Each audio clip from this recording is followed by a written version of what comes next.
Within the last hour, we got an update from Governor Roy Cooper and FEMA Administrator Deanne Criswell after FEMA workers were threatened in the western part of the state this weekend.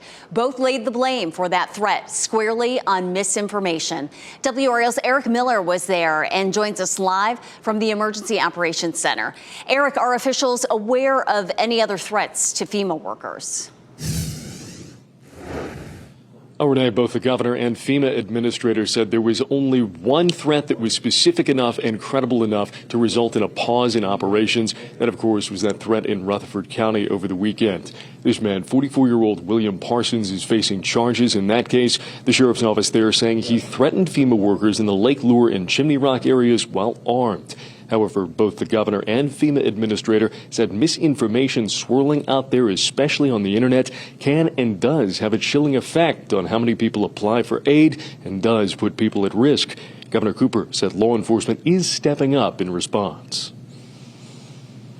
What we've done is we've got a coordination of law enforcement through the Department of Public Safety to work with our officials who are on the ground, including FEMA workers, to assist them, to protect them when necessary. Now, Governor Cooper also called out Lieutenant Governor Mark Robinson, who he said is actually part of the problem here and said has been spreading misinformation as well.